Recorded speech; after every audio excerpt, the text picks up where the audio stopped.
A la maestra Diana Yolanda Reyes Barretero. Bienvenida, maestra.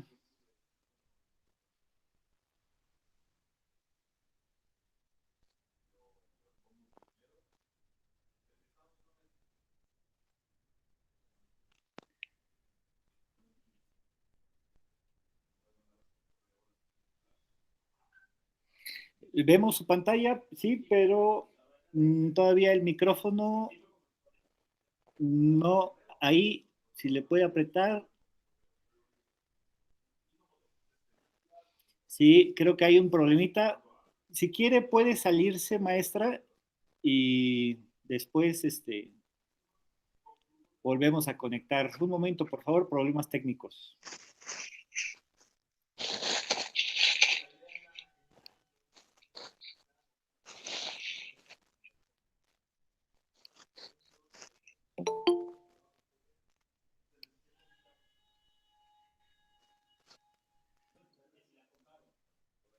Bueno, maestra, ya la vemos. Ahora sí. Ah, Sí, ya ahora sí. perfecto. No sé qué pasó. Sí, pero ya estoy. Perfecto, pues ¿Ven mi bienvenida. pantalla ustedes? Ah, muchas Sí, gracias. vemos su pantalla. Ah, perfecto. Bueno, buenos días a todos. Muchas gracias por la invitación, maestro Iván. La verdad que me da mucho gusto compartir con ustedes este tema que, si bien dice es interesante, pero que finalmente hay mucha información alrededor de, ¿no? Entonces yo voy a tratar de puntualizar en cosas que para todos sea de utilidad y que se pueda divulgar, porque ese también es como mi objetivo. Bueno, como bien dijo el maestro, soy maestra en nutrición, nutrióloga certificada por el Colegio Mexicano y soy nutrióloga adscrita al Instituto de Salud del Estado de México. Soy docente de una universidad pública y de universidad privada, entonces, como bien lo pudieron observar, pues aunque por mucho que últimamente estemos dando clases virtuales, pues siempre hay como que un fallo, ¿no? Pero bueno, finalmente, qué bueno que se resolvió. Voy a hablarles hoy de la seguridad de los alimentos, la nutrición y el bienestar durante esta contingencia, ¿no? Que nos ha quitado como la atención a todos. Hemos invertido más de nuestro tiempo en muchas cosas gracias a este virus que se vino a aparecer en nuestras vidas, que nos vino a cambiar la vida a todos de una u otra forma, bien, mal. Finalmente es una evolución propia de nuestra sociedad y del ser humano. Y yo les voy a compartir lo que en mi experiencia pues es útil para ustedes. El objetivo de la charla es que identifiquemos conceptos básicos tanto de nutrición como de seguridad alimentaria, así como yo creo que lo que más nos llama la atención y lo que más queremos escuchar y por parte de ustedes pues son las recomendaciones dietéticas mediante toda esta exposición. Voy a dar a conocer varios puntos para así conocer la importancia de la nutrición durante esta contingencia COVID-19. Gracias al maestro Iván por la invitación y sí quisiera comentar que la nutrición es algo muy importante. Se nos, se nos ha presentado la oportunidad a todo el personal de salud de demostrar nuestra importancia. Pero en particular como nutrióloga, creo que el aspecto nutricional, aunque sea un virus que como vamos a ver ahorita más adelante, no repercute o no impacta en la mayoría de los casos de manera directa al estado de nutrición o en sí a la nutrición o a la ingesta de alimentos, o sea, no es un virus, ahorita lo detallamos, pero no es un virus que sea, digamos, que cause un daño en el estado nutricional del paciente o en la ingesta de alimentos directamente. Pero algo que hemos visto, bueno, y que es de las noticias diarias, es la relación que existe de las complicaciones de esta infección y la relación con enfermedades crónico-degenerativas, y nuestro país es de los primeros lugares en estas enfermedades. Y por eso digo que quiero puntualizar diciendo esto, porque a los nutriólogos se nos ha dado un lugar en los últimos años y se nos ve a veces solamente como personas que suben o bajan de peso y la realidad no es esa. También la nutrición es una ciencia, como lo vamos a ver, Y algo muy, muy, muy importante es que es la oportunidad para que como sociedad nos demos cuenta de lo que podemos hacer con nuestro estado de nutrición y lo que podemos hacer a partir de ahora, haciendo pequeños cambios pues con la nutrición y que se ve reflejado en bienestar, ¿no? Es una conferencia que por el tema me pareció bastante, bastante interesante y que no solo como mujer, como mamá, como maestra, ni como nutrióloga, sino en sí, así como ser humano, me parece que todos debemos de conocer este tema y de darle la importancia.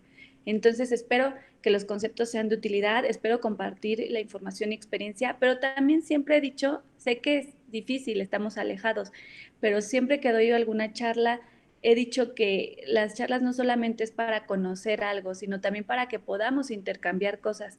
Entonces, espero que sea un momento o una oportunidad para que podamos hacer pues sí, ese proceso.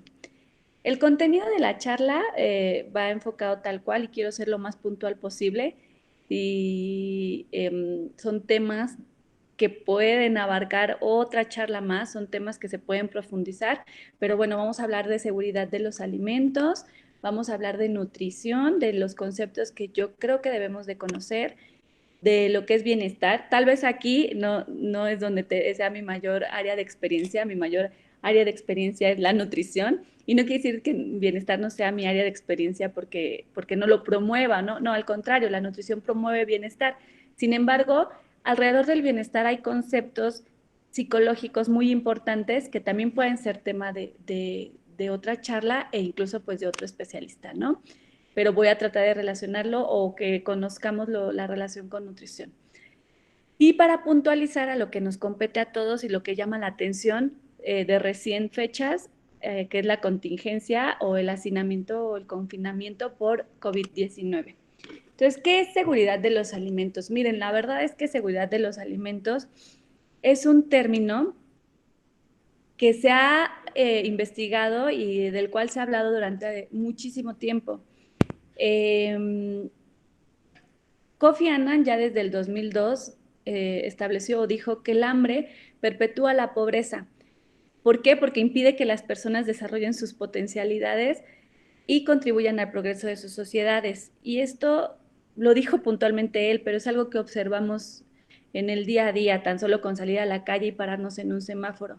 O sea, claro que para hablar de seguridad alimentaria debemos de tener bien identificado que existe hambre. Pero bueno, el concepto de seguridad alimentaria ha evolucionado, pero surge más o menos desde la década de los 70, en donde desde los 70 está basado en la producción y disponibilidad alimentaria únicamente. Habla a nivel global o a nivel país, solamente producción y disponibilidad. Ya por los años de los 80 se añade la idea de que no nada más debe producirse alimento y que sea disponible, sino que no es lo mismo tener disponible el alimento y tener acceso a él, porque yo puedo tener aquí a un costado disponible o un supermercado, pero ¿qué tanto tengo la capacidad de comprar lo que venden en ese mercado? Así simplemente.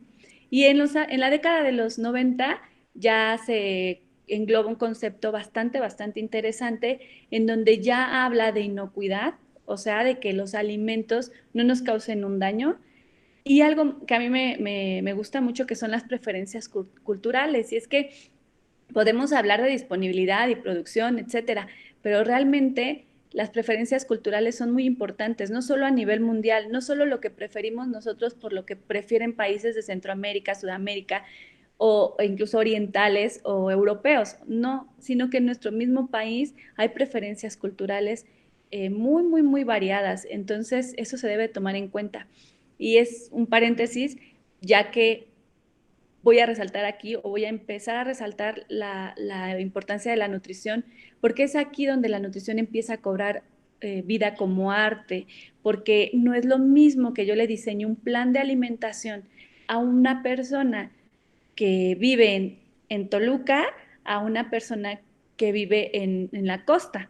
No es lo mismo, las preferencias son diferentes. De hecho, si quiero ser más exigente, en la misma ciudad, Toluca, Ciudad de México, no es lo mismo que yo le prescriba un plan de alimentación a una persona que realiza trabajo de oficina, a una persona que entonces es ama de casa y que tiene a lo mejor mayor tiempo y disponibilidad o acceso incluso, ¿no? No sé, es muy variado. E incluso las mismas preferencias, podríamos tener a dos personas en una misma oficina, casi, casi bajo las mismas condiciones, pero las preferencias son diferentes. Entonces, aquí se enriquece demasiado el término de seguridad alimentaria, se reafirma y se habla ya de un derecho humano. Y se enriquece todavía más hablando o definiendo la seguridad alimentaria nutricional, que es donde ya se establece que todas las personas gozan de forma oportuna y permanente de acceso físico, de acceso económico, acceso social a alimentos, no solo en cantidad, sino que también tengan calidad para que sea un adecuado consumo y una utilización biológica. Y aquí ya se engloban los términos de la charla. ¿Para qué? Pues para garantizar un estado de bienestar general. Esto no me lo estoy inventando yo ahorita, ni es algo que como nutrióloga quiero que todos conozcan, sino que está definido en documentos de la FAO, de la OMS, está bien definido, al menos este concepto, por el Instituto de Nutrición para Centroamérica y Panamá, que rige de recién a muchos conceptos de seguridad alimentaria, pero si analizamos todos, no, yo no como nutriólogas, ni cada quien como su especialidad sea, sino como persona, si analizamos este concepto, vamos a hablar de dos eras, antes de COVID-19 y después de COVID-19.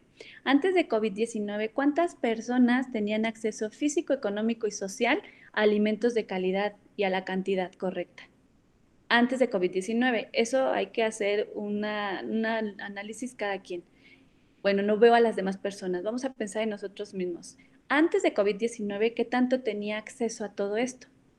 Llega COVID-19, después de COVID-19, ¿qué tanto tenemos acceso físico, económico y social a los alimentos? Fue una transformación total, entonces no es la misma.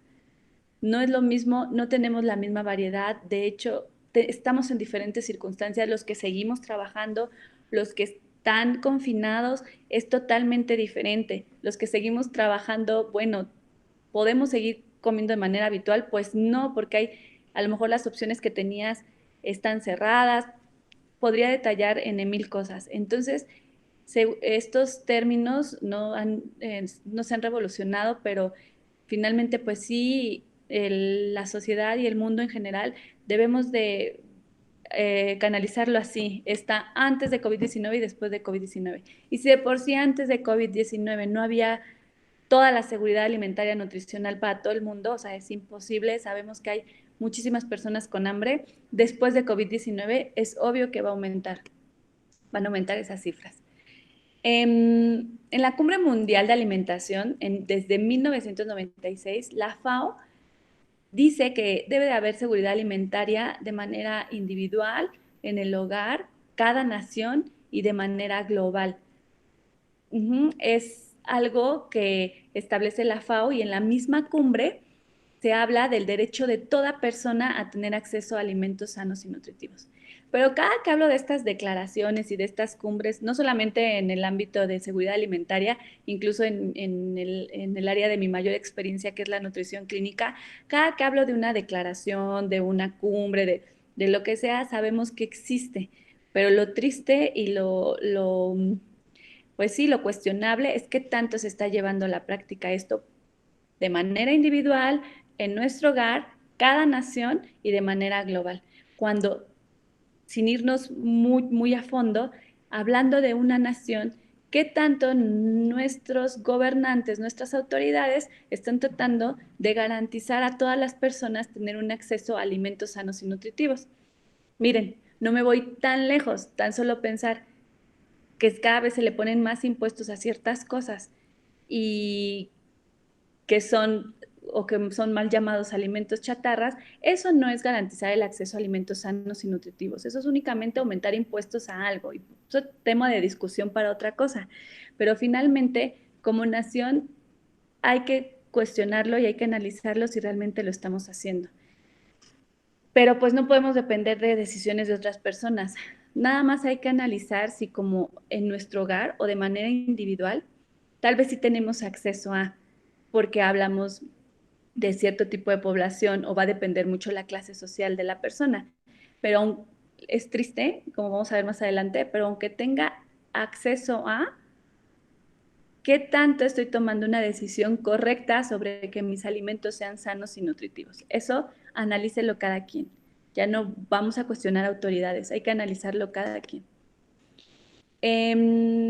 Hay términos que se relacionan mucho y que sí quiero dar, bueno, que conozcamos de seguridad alimentaria, que es el derecho a los alimentos. Desde 1948 existe la Declaración Universal de los Derechos Humanos, en donde dice que toda persona tiene derecho a un nivel de vida adecuado que le asegure, así como a su familia, la salud y el bienestar, y en especial la alimentación. Ahí hay dos derechos, uno a estar protegido contra el hambre y otro a tener una alimentación adecuada. Entonces, todo ser humano tenemos derecho, y es un derecho fundamental, el estar protegido contra el hambre. El Estado tiene la obligación de asegurar que todas las personas tengamos acceso a alimentos y no se muera de hambre. Bueno, hay que analizar si realmente eso está sucediendo. Y es que les digo, es controversial porque a lo mejor está sucediendo, no de manera general, pero los que sí tenemos acceso no estamos tomando las mejores decisiones de alimentación, y ahí viene el otro derecho, a tener una alimentación adecuada. Los estados deben de promover que todos tengan alimentos adecuados en su territorio. Y la verdad es que como país ahí no tenemos una queja, es un país en recursos naturales muy rico, en donde el tener casi todos los tipos de clima, pues garantiza el tener una variedad de alimentos, o sea, de manera natural, pues bastante rica. El derecho a tener una alimentación adecuada también establece el acceso físico y económico, que no es que yo insista, pero que es muy importante, como dije. No es lo mismo tener al lado un supermercado, o un mercado, que tanto yo voy a poder comprar todo lo que requiero en ese mercado. Y otro concepto que hay que identificar para empezar a cumplir con el objetivo de la charla, pues es el de soberanía alimentaria, que la soberanía alimentaria es el derecho de los pueblos, las naciones o las uniones de países a definir políticas agrícolas y de alimentos sin ningún dumping frente a países terceros, porque todos los países son diferentes y todos los países tienen diferentes recursos. ¿En qué consiste la soberanía alimentaria? Pues organiza la producción y el consumo de alimentos, proporciona el derecho a los pueblos a elegir lo que comen. La gente sin tierra, bueno, defiende mucho a la mujer campesina, en general, o debería defender mucho la soberanía alimentaria a la gente sin tierra, al campesinado y a la pequeña agricultura. Y otra vez, no es una charla de política, pero ¿qué tanto está sucediendo eso cuando tenemos uno de los principales recursos de nuestro país, como lo es el maíz, ya o casi a punto de monopolizarse por Monsanto, ¿no? Entonces ahí habría que analizarlo, y sabemos que como política pues hay muchísimos intereses que pues no compete la charla, pero que son una realidad en nuestro país. Puntualmente, la soberanía alimentaria y la sostenibilidad deben constituirse como prioritarias a las políticas de comercio. Y el último concepto que debemos de conocer en seguridad alimentaria es lo contrario, la inseguridad alimentaria, ¿no? Que es la probabilidad de una disminución, sobre todo drástica, del acceso a alimentos en los diferentes niveles de consumo, pero puede ser por diversas razones. De hecho, estamos viviendo ahorita una situación de inseguridad alimentaria debido a riesgos ambientales, sociales o una reducida capacidad de respuesta. Y podríamos enlistar por qué estamos viviendo inseguridad alimentaria por muchísimas razones. Va a depender del estrato social. Aquella persona que perdió su trabajo, lo hemos visto, el claro ejemplo, pues es las personas que se dedican al entretenimiento, y lo vemos en las noticias, cómo están cambiando productos o cambiando, no sé, su propia actuación por una despensa. Ya no piden dinero, se pide alimentos. Estamos viviendo ahorita en estos momentos no un tema de seguridad alimentaria, sino de inseguridad alimentaria por múltiples factores. aunado a la inseguridad alimentaria están conceptos como malnutrición, desnutrición, hambre y pobreza extrema. Entonces, no sé, hoy estamos hablando de algunas cifras, no sé en 2 meses cómo estemos. Hoy la mayoría de nosotros o nosotros tenemos un trabajo, no es un mal deseo ni mucho menos, pero 2, 3, 4, 6 meses no sabemos en qué condiciones vamos a estar y finalmente pues ese es hablar de seguridad alimentaria, es hablar de que ahorita no existe no para toda la población. Y es que si hablamos de que inseguridad alimentaria dice que también es una disminución al acceso, bueno, el hecho de estar confinado de muchas personas, sobre todo los que están infectados, pues el acceso no es el mismo. En los términos de los que, o los factores que también involucran a la inseguridad alimentaria, pues es la malnutrición, que habla de un estado de nutrición no solamente deficiente, sino de un exceso, que ahorita les enseño algunas cifras. La desnutrición, bueno, nos queda clara, es un déficit de masa corporal o de alguna vitamina, mineral, etcétera. Y bueno, ¿qué es el hambre? El hambre, y es con lo que terminamos seguridad alimentaria, es una violación de la dignidad humana y al mismo tiempo un obstáculo para el progreso social. Y ya lo decía por eso puntualmente desde el inicio, textualmente de Kofi Annan, que es el reflejo de una sociedad que no va a progresar. Bien, ahora voy a hablar de nutrición, que igual podría pasar muchísimo tiempo hablando de este tema, que es, pues sí, mi especialidad, mi experiencia y pues algo que me apasiona. Voy a tratar de compartir conceptos básicos y sí un poco concientizar del por qué existe una relación tal vez indirecta de nutrición y lo que estamos viviendo por COVID-19, no solamente no solo socialmente, sino también por las complicaciones que se están viviendo. ¿Qué es la nutrición? Miren, aquí sí me gustaría rescatar algo que como nutriólogos estamos viviendo en los últimos meses. Hoy no es nuevo, pero sí en los últimos meses por el confinamiento ha tomado mayor auge, que es que de repente todas las personas o personas que no son especialistas en nutrición, incluso pues influencers, blogueros, no es de meritar, pero cualquier persona puede hablar de nutrición de repente y la realidad es que no debe de ser así, porque la nutrición sí está considerada como una ciencia y es algo complejo y no somos iguales. Por eso, si recuerdan una de las primeras diapositivas en donde yo les hablaba de preferencias culturales, es algo que a veces no tomamos tanto en cuenta y que yo puedo pararme, sin decir nombres, pero puedo agarrar y ponerme a hacer ejercicio y subir videos y dar mil de recomendaciones y vender productos incluso, pero yo no puedo, eso no es nutrición, eso no es nutrición, eso es promoción y mercadotecnia. Nutrición es todo un conjunto de procesos que están involucrados en la obtención, asimilación y metabolismo de los nutrimentos por el organismo y tiene un carácter biopsicosocial.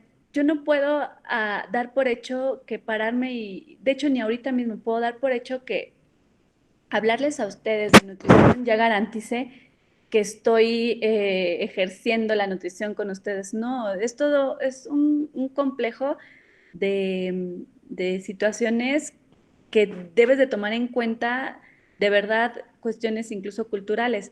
Y ¿por qué digo que lo estamos viviendo ahorita como nutriólogos? Sí es un problema, porque sí, toda la gente o personas famosas quieren hablar de nutrición y no está bien.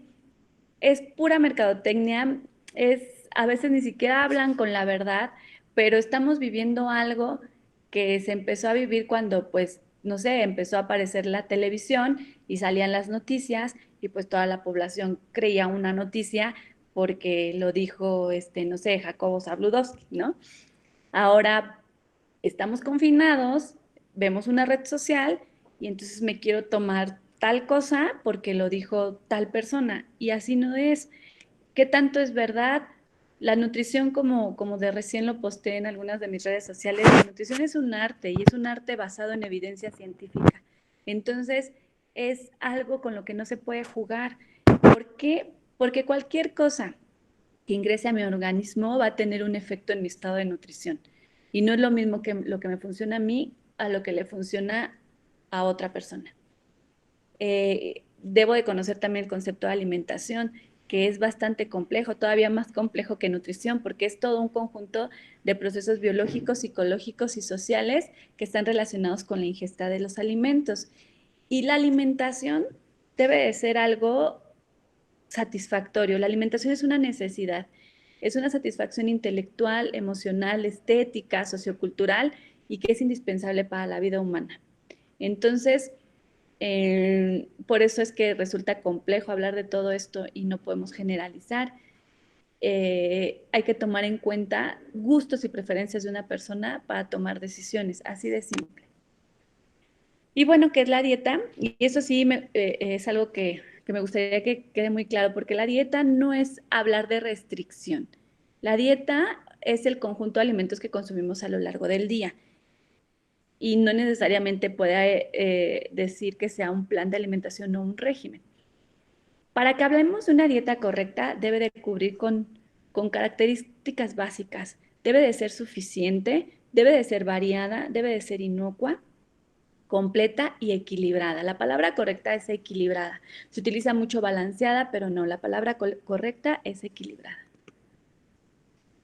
Yo les he dicho lo que ingiere un organismo, pues se va a ver reflejado en su estado de nutrición, principalmente, bueno, en su masa corporal, principalmente, ¿no? Aunque hay situaciones o cuestiones bioquímicas o de composición de la sangre que también nos puede reflejar el estado de nutrición, pero prácticamente en donde más se ve reflejado y de lo que más se habla, pues es en la masa corporal. Entonces, lo que nosotros como ser humano gracias a la seguridad alimentaria y gracias a todos esos conceptos que hemos visto, como ser humano voy a decidir con qué alimentarme y va a ser un reflejo de mi masa corporal. Este es un ejemplo. Nosotros las mujeres pues debemos de tener más grasa, los hombres un poco menos de grasa, pero va a depender muchísimo también de la edad, incluso de la actividad física. No es la misma el porcentaje de grasa que tiene una mujer adulta de mi edad al porcentaje de grasa que va a tener un atleta de 17, 18 años. Esto es variado. Pero finalmente la masa corporal es el resultado del crecimiento, ejercicio, envejecimiento y la reproducción, y es la suma de nuestros tejidos, tejido óseo, músculo, órganos, líquidos corporales, el tejido adiposo.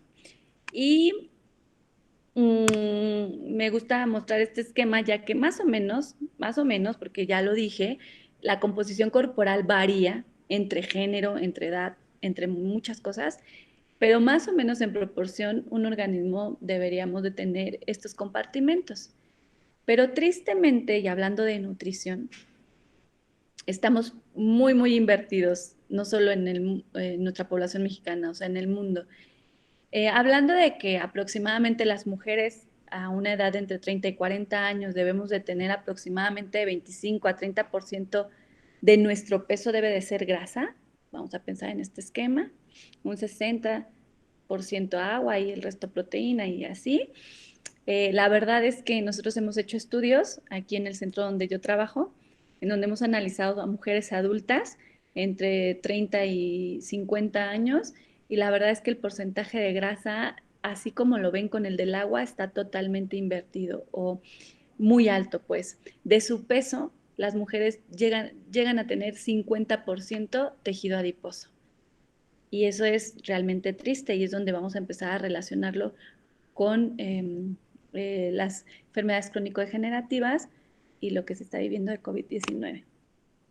No es nuevo para ustedes lo que les estoy diciendo, es bastante triste. O sea, ese estudio lo hicimos aquí y tengo la evidencia, pero no es algo nuevo. En la última encuesta nacional de nutrición rescata igual que las otras encuestas de años pasados, que 7 de cada 10 adultos tienen sobrepeso o obesidad y que pues por eso México es el primer lugar en obesidad infantil y el segundo lugar en obesidad en adultos. Entonces la cifra es realmente alarmante.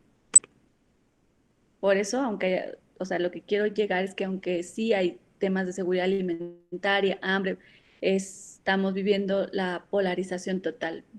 Tenemos población muy grande con hambre y el resto de la población, o casi la mayoría, con obesidad o sobrepeso, y muy poca en un adecuado estado nutricio. La obesidad en México en mujeres está presente en el 72%, sobrepeso, obesidad, y en hombres en el 67%. Más o menos 4.5 millones de niños mexicanos entre 5 y 10 años padecen sobrepeso. Y la verdad es que es un problema porque, o sea, íbamos bien, si nos vamos años atrás, siglos atrás, pero algo hicimos mal. Y este también es tema de otra charla, pero yo les quiero presentar una imagen que no me gusta, no me gusta mucho, pero me gusta como para puntualizar todo lo que les he estado diciendo. ¿Qué hicimos mal? Bueno, podemos dar mucha respuesta. No hacemos ejercicio o realmente lo que estábamos hablando ahorita de seguridad alimentaria no lo tenemos y es un problema y el acceso, y solo tenemos acceso a alimentos con alto contenido energético y alto contenido en azúcar. Esa es una pregunta. ¿Sí? ¿Realmente llegamos a un mercado, a un supermercado, a una tienda y realmente solo es eso lo que nos ofrecen? ¿O solo eso estamos decidiendo comprar? Y les voy a mostrar una imagen en donde voy a dar 10 segundos para que la puedan observar y podríamos detenernos si gustan aquí a discutirla o podríamos continuar porque es realmente interesante. Entonces, realmente hay un problema de seguridad alimentaria, realmente hay un problema de nuestros gobernantes o qué es lo que está sucediendo en nuestro país, en nuestra región, incluso Latinoamérica, para que ahorita que somos el epicentro de la pandemia estemos teniendo una alta mortalidad. Entonces, es totalmente común ver en nuestras poblaciones y siendo observadores lo que cuesta una bebida, no voy a decir marcas, pero una bebida como la que lleva el burrito y que compró el señor, obviamente, igual nos cuesta otro tipo de alimentos, ¿no? Entonces, es la pregunta, ¿algo hicimos mal? Pues bueno, podríamos ahorita discutirlo y no acabaríamos nunca, ¿no? Hay que, hay que analizar bastante bien qué estamos haciendo, qué están haciendo nuestras autoridades, qué estamos haciendo nosotros. Porque yo les voy a decir algo desde el tema que toqué de los blogueros, los influencers, pero también si hay un problema, no digo que todos que ahora entonces nutriólogos por todas partes, no, no, no, o sea, se debe de tener un control sobre este tema. Las personas correctas deben de dar la orientación correcta y deben de hacer las valoraciones correctas.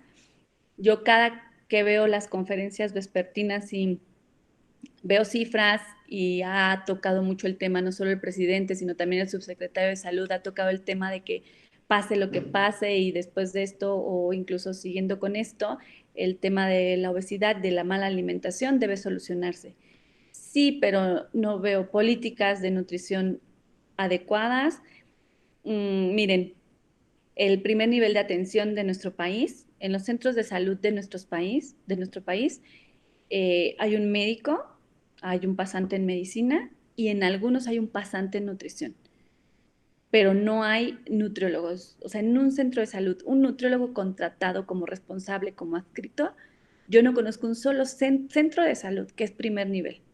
Me puedo ir a un CEAPS, a un regional, a un municipal, y sí los hay. Uno. Tampoco conozco uno que tenga dos o tres. ¿En dónde está concentrada la mayoría? Hablando de nutrición clínica, la mayoría de los nutriólogos estamos concentrados en unidades de tercer nivel, pero esto debe ser al revés y siempre lo he dicho, o más. O sea, ¿por qué estamos más en tercer nivel? Porque no nos damos abasto. Porque en el centro oncológico hay 4 nutriólogos y en una clínica de consulta externa hay uno.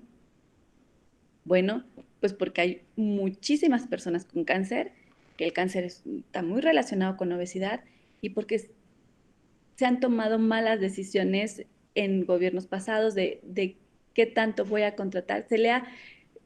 la verdad, tristemente, no se le ha tomado en cuenta a la nutrición como país porque solo se piensa a corto plazo y estamos viviendo el resultado de decisiones mal tomadas a corto plazo y nunca se pensó a largo plazo.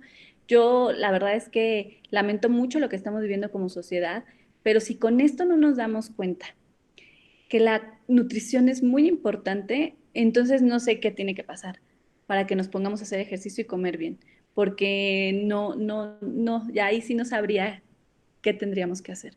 Por eso les digo, no es contratar nutriólogos para todos lados y con todo, pero sí es increíble que con una sola decisión y sí es increíble que las personas prefieran, que una mujer prefiera gastar en la colocación de unas uñas que en una consulta de nutrición, ¿no? Así simplemente.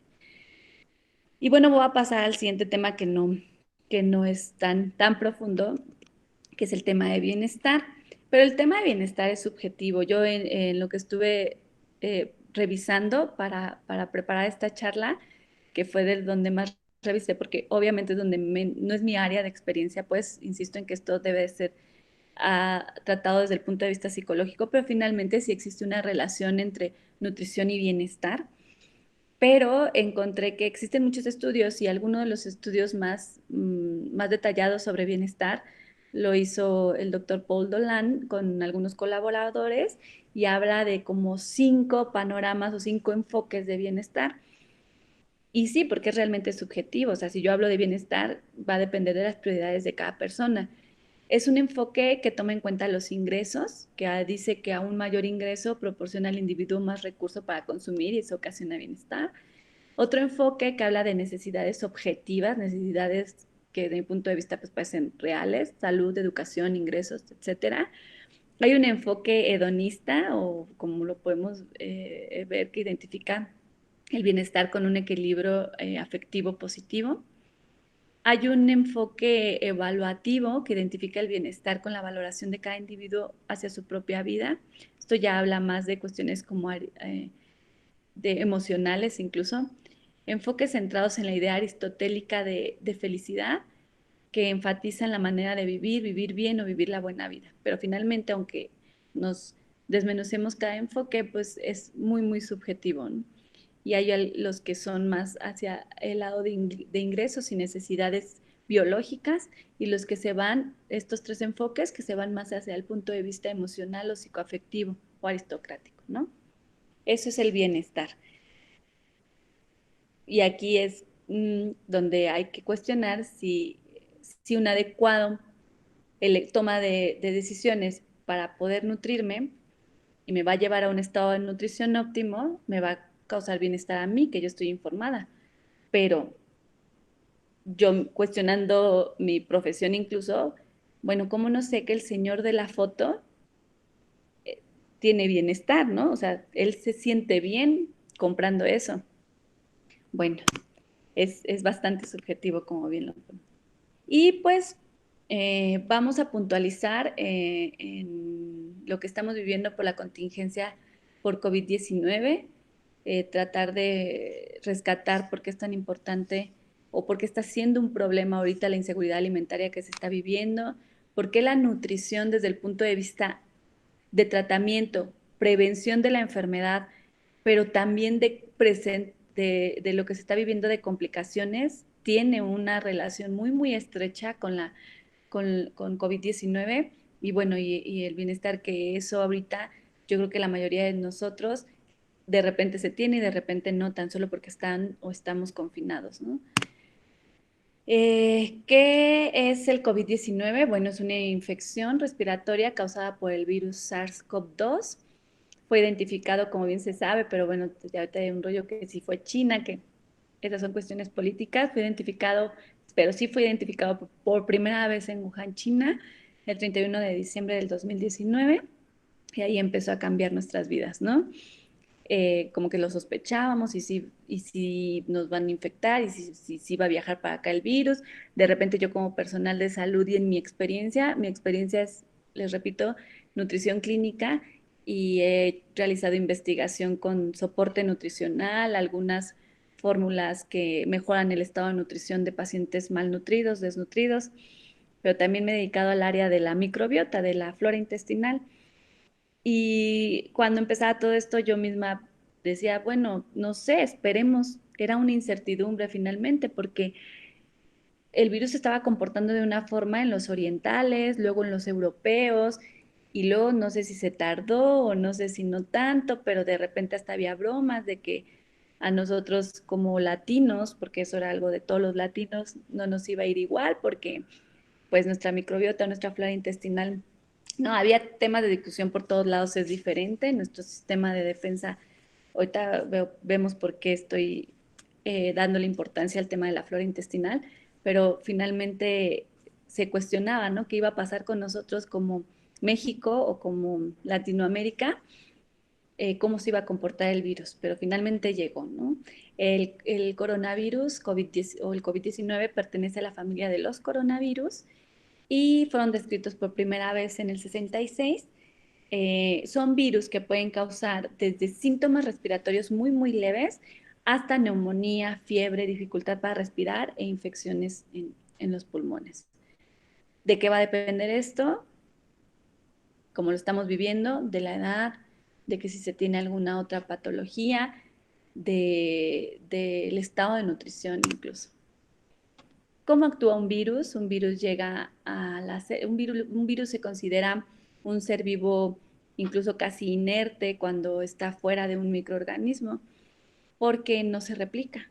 Hasta que llega a una célula, utiliza a la célula, supongamos este es el interior de la célula, un virus llega por endocitosis, se le llama, ingresa a la célula y utiliza el material genético de la célula para replicarse. Por eso la importancia de no trasladar o transportar al virus hacia la célula, ¿no?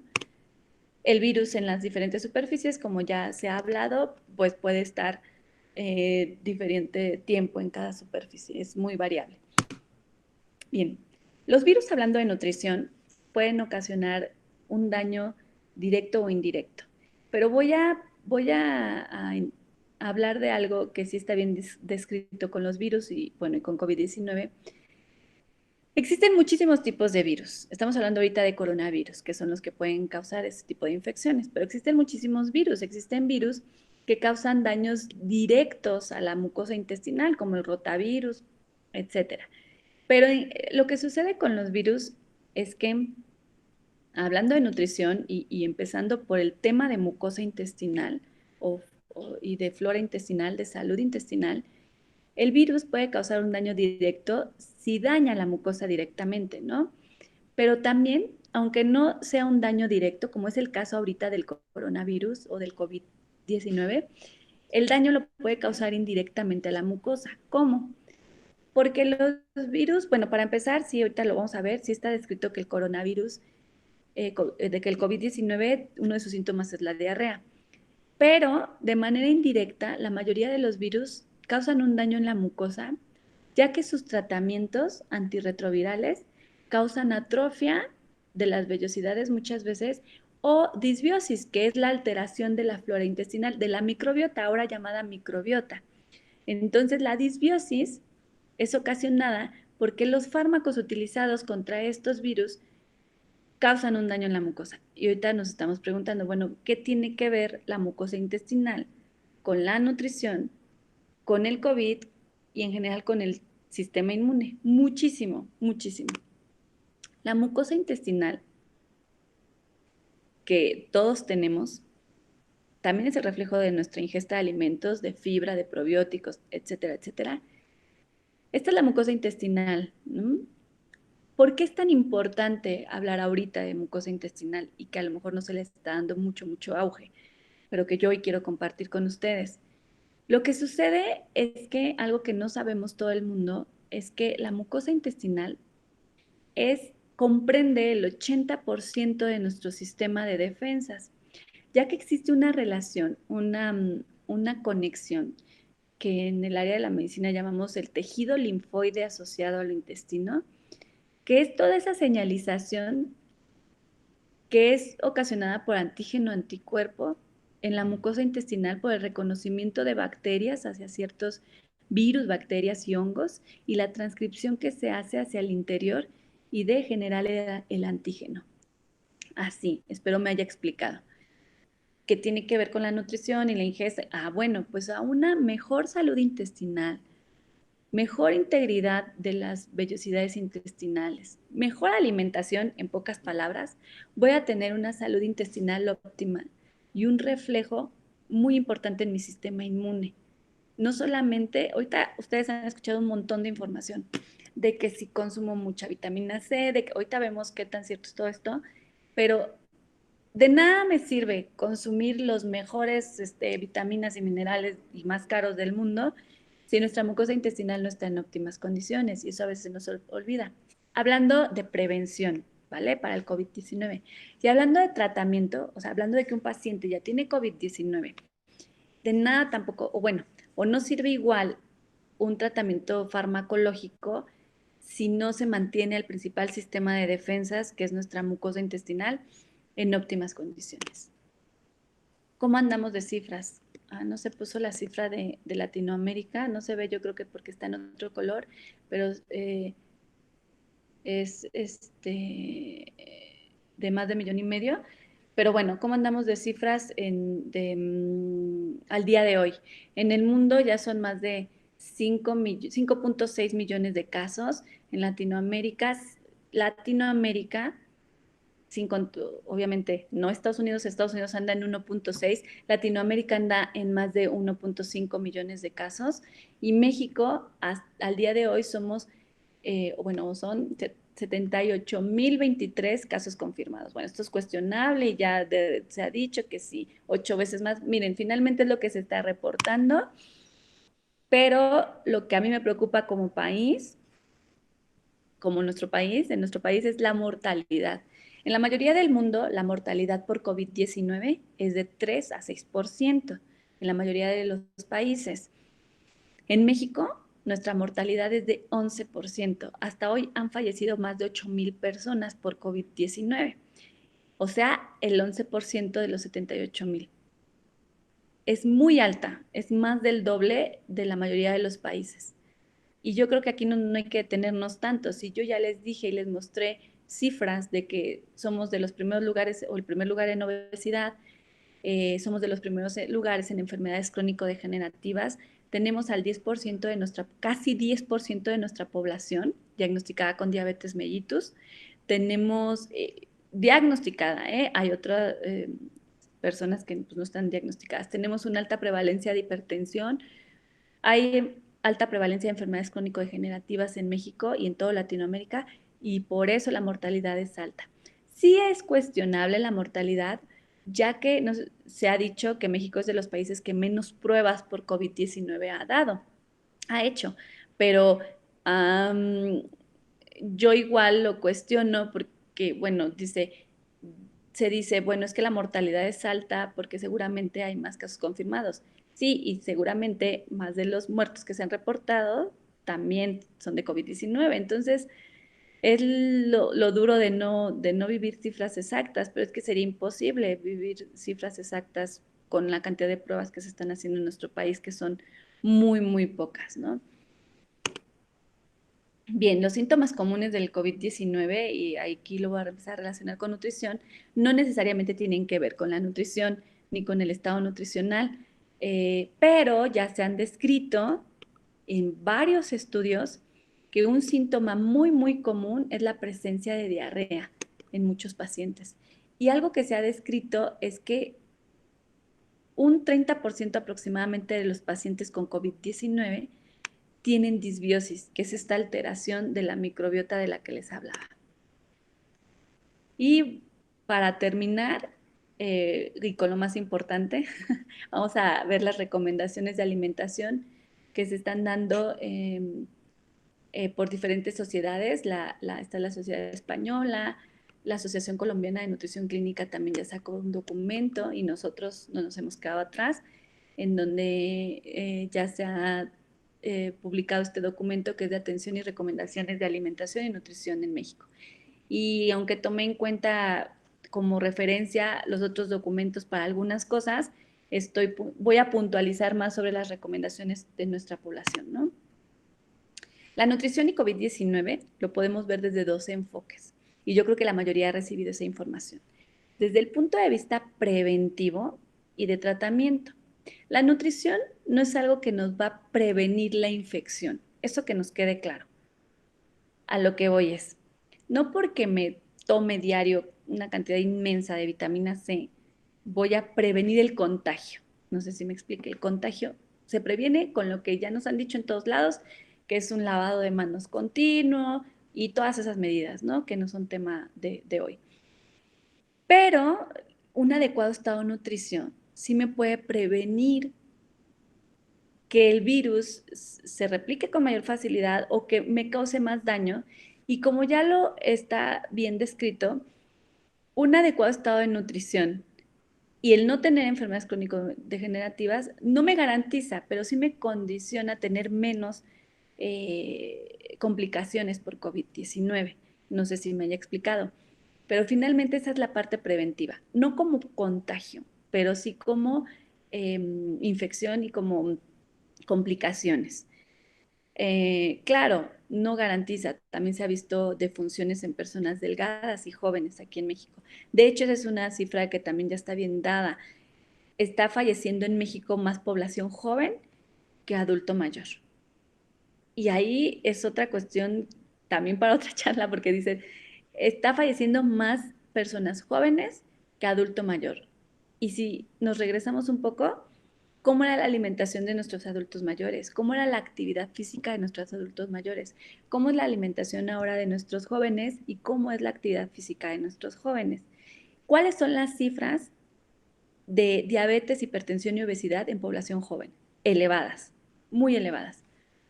Y bueno, la nutrición, hablando de tratamiento, que no voy a puntualizar hoy porque eso ya es más del área clínica, sobre todo en paciente crítico, el que va a terapia intensiva y al que se le da mayor énfasis al tratamiento nutricional.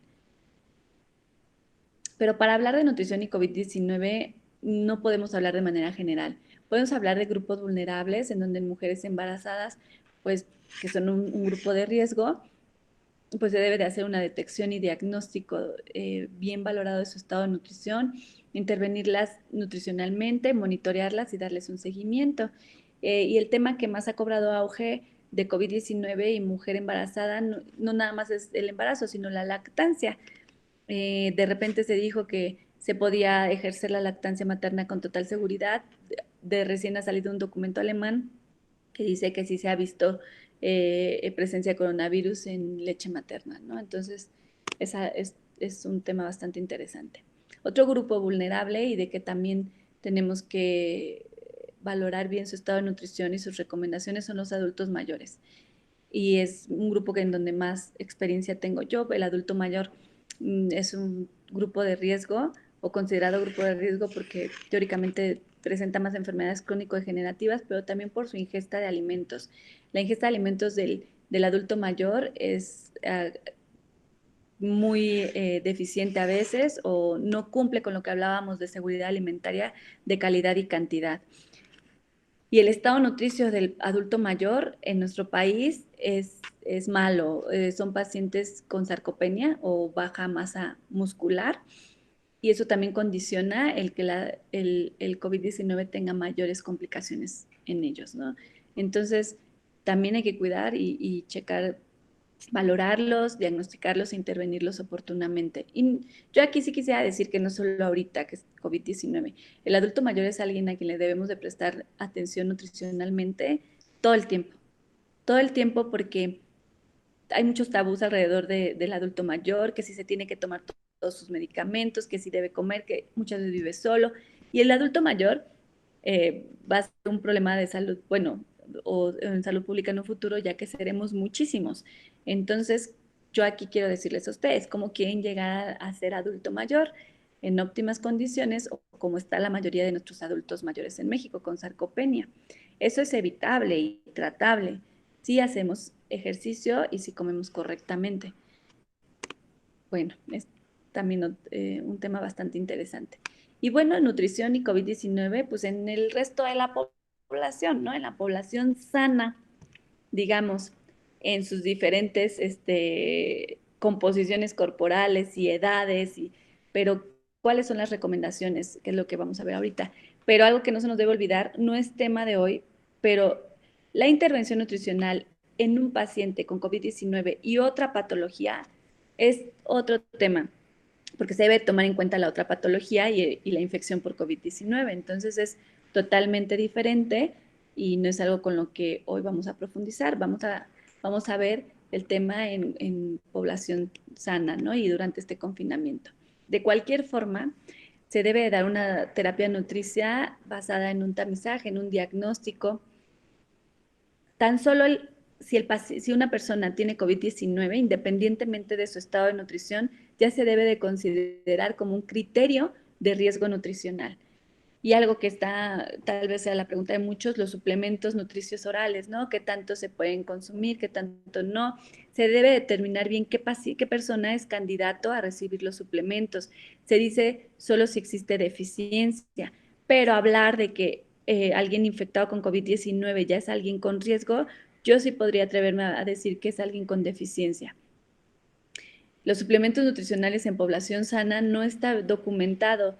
Sí podría ser preventivo, y muchos nutriólogos, yo soy de las nutriólogas que defiende el alimento, sí, que lo mejor es alimentarse, pero soy realista y la mayoría de nuestra población no realiza un consumo de alimentos adecuado, un consumo de vitaminas y minerales adecuado. Entonces, realmente, en lo que sabemos si hay deficiencia o no, yo sí me atrevería a recomendar ahorita un adecuado consumo de frutas y verduras, como lo vamos a ver, pero si se puede consumir esos nutrimentos que modulan el sistema inmune, sobre todo si es que no lleva una correcta alimentación, pues mucho mejor.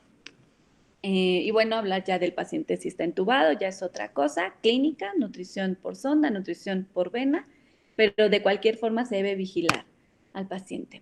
Y vamos a terminar con las recomendaciones nutricionales y empezar con empezar esta última etapa de la charla con qué debo comprar o qué lecciones debo tomar a la hora de hacer mi despensa en este confinamiento para enriquecer con las recomendaciones que voy a terminar. Bueno, se dice que hay que optar para tener unos alimentos sanos por productos secos, semillas, frutos secos que tienen un periodo largo de estancia en nuestro anaquel, en nuestra despensa, eh, no endulzados, por ejemplo, no nueces encarameladas o se me fue la palabra, pero no, confitadas, pues, no la confitería, productos secos naturales, alimentos envasados o enlatados, alimentos congelados, productos perecederos que según el fabricante podemos congelar y alimentos perecederos que se pueden conservar en refrigeración, porque es tema de risa, pero cuando las personas fueron a comprar su despensa sí, su despensa para el confinamiento, pues yo observaba carritos, pues lo clásico, no sé por qué, yo creo que es una pregunta, si alguno de ustedes tiene la respuesta, por favor dígamela, no sé por qué el papel, o sea, eso sí, no sé, pero sí empezamos a ver mucho enlatado, mucho atún, sí, mucho enlatado, pero no era necesario.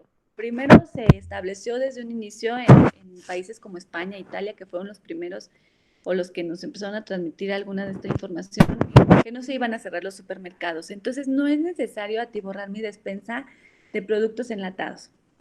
¿Por qué? Porque al menos si vemos a nuestro alrededor, muchas incluso misceláneas no han cerrado. Tomando nuestras debidas precauciones, hay que seguir consumiendo alimentos frescos porque son la mejor fuente de vitaminas y minerales que podemos tener. Entonces, no dejar de consumirlos y conservarlos en refrigeración, sí salir lo menos posible, pero no dejar de consumirlos.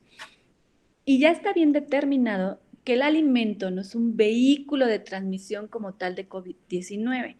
Sí se toman las medidas de precaución correctas. O sea, no quiere decir que si yo estoy viendo que el señor que vende la verdura está tose y tose y no tiene cubrebocas, pues no me voy a arriesgar a comprar, ¿no? Ayer veía que muchas ciudades ya reactivaron economía y por necesidad.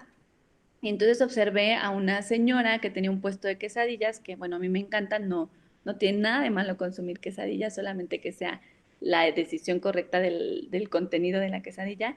Pero veía a la señora que estaba vendiendo sin cubrebocas, entonces, o sea, sí estoy de acuerdo con seguir consumiendo algunas cosas, pero pues tampoco podemos tomar riesgos. Lo mismo pasa en una tienda que esté vendiendo alimentos perecederos o frutas y verduras. Si yo observo que tiene las medidas de higiene correctas, lo hago. No necesariamente en el supermercado, se puede seguir estimulando la microeconomía de esa forma, sin ningún problema. Y sí, seguir consumiendo frutas, verduras y algo mucho, mucho, muy importante es la hidratación. Nos debemos de hidratar de la manera correcta, ahorita vemos cómo.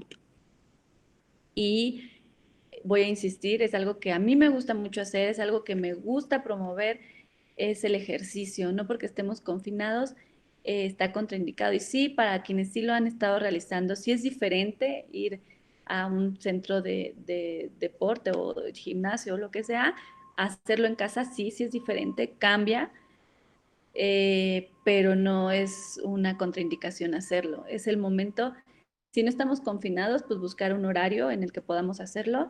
Si estamos confinados, pues hacerlo incluso en familia. Si vamos a comenzar a hacerlo con precaución y saber qué es con lo que puedo comenzar. Pero lo que yo siempre le digo a mis pacientes es que lo que decidan hacer de actividad física, que hay infinidad de cosas que podemos hacer, lo hagan porque les gusta. O sea, no porque lo está haciendo el vecino o porque lo está haciendo la bloguera. No, si a mí me gusta bailar, pues bailen. Si les gusta trotar, bueno, pues una caminadora. Yo he metido algunas tiendas departamentales en línea, así por curiosidad, para ver qué se está vendiendo.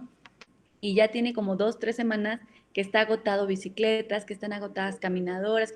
En el fondo me da, hasta tapetes de yoga están agotados. La otra vez fui a Walmart y el área de deportes casi vacía, o sea, había puras cosas que no son tan necesarias. Entonces, en el fondo me da gusto y digo, bueno, significa que las personas están haciendo ejercicio, pero hay que hacerlo de manera correcta. ¿Cuánto se recomienda? Bueno, mínimo 150 minutos de ejercicio a la semana, fraccionado en de 3 a 5 días, y que sea ejercicio cardiovascular para que pueda condicionar un gasto energético proveniente de tejido adiposo. Y esto es lo de la hidratación. Hay que basarnos en una jarrita que ya es bien conocida desde hace muchos años, dada a conocer por el Instituto Nacional de Salud Pública, que es la jarra del buen beber, en donde me recomienda cero refresco, cero agua de sabor azucarada, hasta medio vaso de jugos, bebidas energéticas y cero alcohol, pero o sea, lo mucho medio vaso de jugo, de 0 a 2 vasos de bebidas con edulcorantes, porque también eso pasa, ¿no? Dejan de consumir cierto refresco, pero consumen la misma marca de refresco libre de azúcar o light. Y tampoco debemos de consumir muchísimo. De 0 a 4 tazas de café sin azúcar, depende la edad y depende para qué se quiera. Y hay unas recomendaciones muy bonitas de café por la edad, por el género, porque ya saben que está relacionado con osteopenia, pero si es café orgánico o de grano, es muy rico en antioxidantes, lo que ha demostrado incluso factores protectores para ciertos tipos de cáncer, bueno, otro tema. Pero es bueno el café siempre y cuando no sea soluble, porque el café soluble sí tiene cierta cantidad de azúcar. Y el consumo de leche, de preferencia desnatada o desgrasada, sin azúcar. Y en general, agua simple de 6 a 8 vasos al día. Analicen si realmente lo están consumiendo. Y bueno, para el resto de las recomendaciones de nutrición, lo ideal es que sea supeditada a cada organismo, o sea, sea un traje hecho a la medida para cada persona. Así debe de ser el plan de alimentación y se debe de dar tomando en cuenta edad, género, etcétera. Pero bueno, estas son algunas recomendaciones que no debemos olvidar nunca. Hay que incluir por lo menos un alimento de cada grupo en cada una de las comidas, un alimento de verduras, frutas, cereales, leguminosas y alimentos de origen animal. Hay que consumir 3 comidas mayores o abundantes, pero no quiere decir libres, y 2 refrigerios. Depende también los horarios de cada quien. Hay que intercambiar alimentos dentro de cada grupo, o sea que no todo el día como sandía, que no hay que tratar de variarlas. Y lo más importante y en donde nuestra población anda más baja en su consumo, la fibra. Hay que consumir de 20 a 30 gramos al día de fibra, o bueno, en promedio 25, por cada 1000 kilocalorías, pero no lo estamos consumiendo como población mexicana. La verdad es que es un problema. Esas son las recomendaciones que como que tal vez se te pueden decir, bueno, sí, ya sabía y son lógicos, pero que debemos de implementar. Y yo lo que les puedo decir es que se traducen en realizar actividad física, un plan de alimentación correcto y un estilo de vida saludable, siempre vigilado por un profesional y que vaya diseñado a lo que tenemos acceso, rescatando el tema de seguridad alimentaria, a lo que podemos comprar, a lo que nos gusta y a lo que realmente necesitamos, porque si no, no nos sirve de mucho. Y que sea algo constante, no algo porque ahorita lo estamos viendo en confinamiento. Tengo algunos pacientes que la verdad aprovechan, sí era difícil antes porque tenían un horario de oficina y se trasladaban durante horas.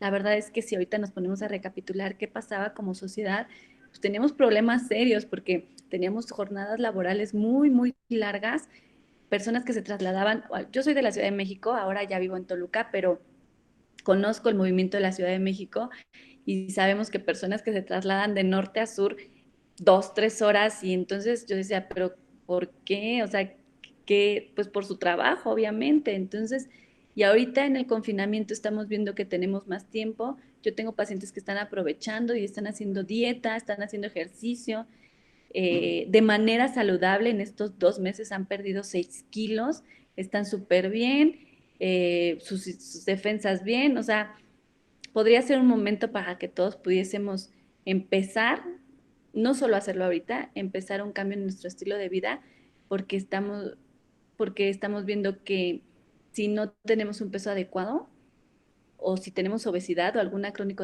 degenerativa, somos factor de riesgo para fallecer por COVID-19. El que seamos delgados o hagamos ejercicio no nos exenta, pero mínimo lo que nos toque hacer como persona, pues hay que hacerlo para que así no, pues no vivamos las complicaciones fatales de esta pandemia. Y si no quieren acudir a un hospital, a un consultorio para que se les vigile, se les valore, sí promover, yo veo muchas compañeras, yo misma, muchas personas lo están haciendo en línea y funciona bastante bien, una orientación correcta, pero toda esta información, el objetivo de la charla pues era que conocieran todos estos datos, todos estos conceptos, pero no solo se los queden ustedes, transmítanlos. Y si tienen alguna observación, igual estoy abierta a cualquier observación. Si quieren alguna información puntual o la literatura de donde se obtuvieron algunos datos, lo puedo compartir con muchísimo gusto y sería todo de mi parte. No sé si existan preguntas, quejas, reclamos. Si existen preguntas, estoy atenta y si existen reclamos, eso es con el maestro Iván. No, no es cierto. Cualquier cosa que quieran comentarme, no sé si haya un tema, un espacio para preguntas y respuestas. Gracias.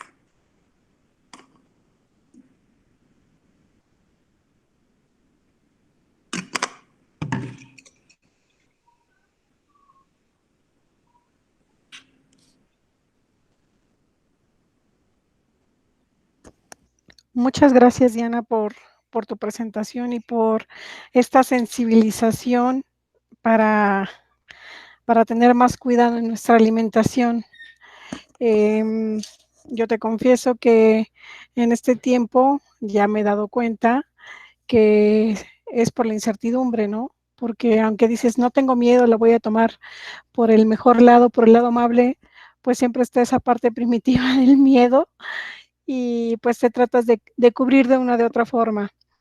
Y sí, lo he visto en mi persona, lo he visto en mi peso, y por eso es que tenía muy alta expectativa cubierta, he de decir, de esta charla.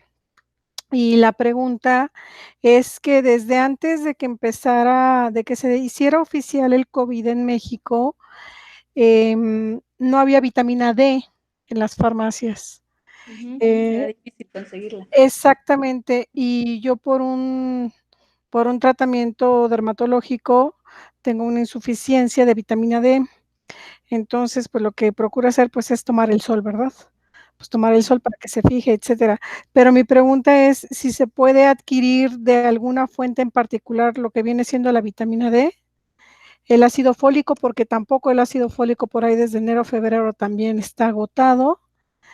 Y si recomiendas algo para la flora intestinal, para que, obviamente, si es algo preventivo o si es algo en la que justo ahorita tengamos el tiempo de apoyarnos, ¿no? Sí, para la primera pregunta de la vitamina D, pues sí, los baños de sol siguen siendo súper importantes. Ujú. Las fuentes naturales de vitamina C, D, perdón, como los lácteos, los pescados, pero los lácteos más que nada porque son enriquecidos con vitamina D. Pero sí quiero retomar eso que menciona de que no había en México, sí era muy difícil. Yo, por ejemplo, Sí. ya después de los 35 años, las mujeres debemos de tomar calcio y vitamina D de manera indiscutible y la única forma de conseguirse era en Estados Unidos, ¿no? Y era difícil. Si la consigue, pues sí tomarla, y si no, de las fuentes naturales como principalmente los lácteos, algunas semillas. Okey. Esa era la primera pregunta, ¿no? Sí, la otra es Hay ácido fólico. también, ajá, Ajá. pero hay también, de hecho, algunos laboratorios del área de la nutrición, bueno, laboratorios y empresas, sacaron algunos combos, llamémosle así, de vitamina C, de omega 3 que refuerzan el sistema inmune. Y es lo que yo le recomiendo a algunos pacientes. Si me escriben alguna de mis redes sociales o por mail, yo le puedo mandar la información de estos combos, incluso para toda la familia. Claro, si usted tiene las deficiencias, sí debiera tomarlos, porque recordemos que si es de vitamina D específicamente, Ujú. pero que todas están interconectadas a la hora de hablar de sistema inmune. O sea, todas tienen un papel muy, muy importante, ya que si no hay una, no sé, la otra, en fin, o sea, es un tema complejo, pero las que están bien detalladas, que ahorita están ayudando, existen algunas opciones en el mercado que se puede. Eh, Esa es la primera pregunta. Y la segunda pregunta, lo mejor para la flora intestinal o para la microbiota es un simbiótico, no solamente porque hay mucha mercadotecnia y que los probióticos y los prebióticos, lo ideal es que se tome un simbiótico, un probiótico y un prebiótico. Y para eso, bueno, es el consumo de fibra adecuado y el consumo de probióticos. Pueden optar, este tema es difícil, es una buena pregunta, pero es difícil porque no hay un probiótico que yo recomiende específico, depende mucho de cada persona, porque la microbiota o nuestra flora intestinal es diferente y va cambiando. Un simple cuadro de diarrea cambia la microbiota. Entonces, pero estamos hablando de que la microbiota no es una sola especie, son una combinación de muchísimas especies de probióticos. Entonces, ¿cuál se murió? ¿Cuál sigue vivo? ¿Cuál? Es muy difícil saberlo. Entonces, ¿cuál voy a reponer? Es difícil. Entonces, lo que recomiendo primero como probiótico y prebiótico lo natural. Fibra y probióticos que vienen no lácteos, porque los lácteos, como bien los vimos, que sean descremados, pero sí productos como yogur natural, los mismos búlgaros, el kefir, que son ricos en probióticos. De ahí puedo optar por probióticos en pastillas, cápsulas, lo que sea, pero bueno, si son 2, 3 especies, tal vez mejor. O una especie que sea muy potente, digamos, o muy amigable, porque también esos son microorganismos que llegan a nuestro tracto gastrointestinal y que Correcto. pueden incluso competir con nuestros organismos buenos. Es un tema bastante interesante el de microbiota. Entonces, recomiendo un simbiótico, fibra y probiótico. Y de ahí igual se debe individualizar, dependiendo la alimentación de cada persona y el cuadro anterior que haya tenido, sobre todo cuadros de diarrea, esquemas de antibióticos, todo eso cambia demasiado el estado de la flora intestinal de una persona o el microbioma de una persona. Muchas gracias, Diana. ¿No de qué?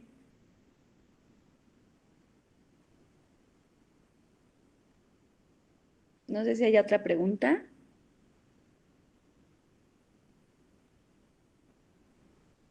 Bueno, al parecer, maestra, pues ahora sí que ha dejado mudo a la audiencia.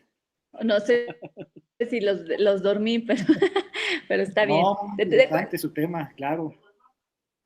No, eso es difícil de repente querer hablar de mucho. Espero haya sido clara, puntual, espero haya cumplido el objetivo. Y de verdad, están los datos al final de del final de la diapositiva. Igual puedo compartir la presentación con el maestro sin ningún problema. Y cualquier duda individual también, yo estoy abierta por correo, por alguna de las redes sociales, con toda confianza. Sí, sí, prácticamente yo creo que es la sensación de todos los participantes. Ha cubierto muchos espacios. Lógicamente que lo mejor es a acudir a un nutriólogo por pues algún consejo personalizado, ¿verdad, maestra? Consejo y valoración. Valoración nutricional, que es retomando este tema que ahorita se vive en las redes sociales. Yo puedo salir a decir 1000 recomendaciones, pero ¿cómo sé? Por ejemplo, voy a poner un ejemplo.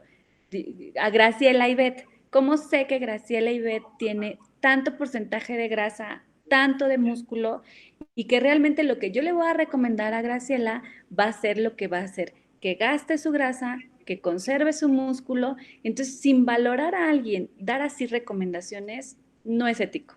Entonces, sí, dar consejos, pero sobre todo lo más importante o un rubro importante de la nutrición es la valoración. Perfecto, perfecto. Pues le agradezco mucho su tiempo. Yo sé que está muy ocupada ahí en sus Más o menos. consultas ahí en el hospital y le agradecemos ese tiempo que nos ha donado aquí a la institución, a la Universidad Ort y a la Junta de Asistencia Privada. Y pues bueno, yo los espero el día de mañana, ya para el cierre de semana, igual en el seminario virtual de Salud Social Ort a las 11 de la mañana. Y maestra, le envío aquí un gran saludo. Maestro, me dio mucho gusto saludarlo también. Es usted una persona que se nota que le encanta la educación, es un gran ejemplo y lo seguirá haciendo para mí. Entonces, estoy a sus órdenes. Veo aquí que me dicen de la presentación y demás. Tal vez sea bueno que la comparta con el maestro y usted la replique o de manera individual con toda confianza me pueden escribir al correo. ¿Vale? Sí, perfecto. Si me escriben a mí, si usted me comparte la presentación, con todo gusto se los puedo compartir o Sí. pueden directamente compartirla con usted. También comentarles que la grabación ahí está también disponible. Los que quieran se las puedo compartir sin ningún problema. Bueno, muchas gracias por la invitación y por su atención a todos. Hasta luego. Gracias. Hasta luego.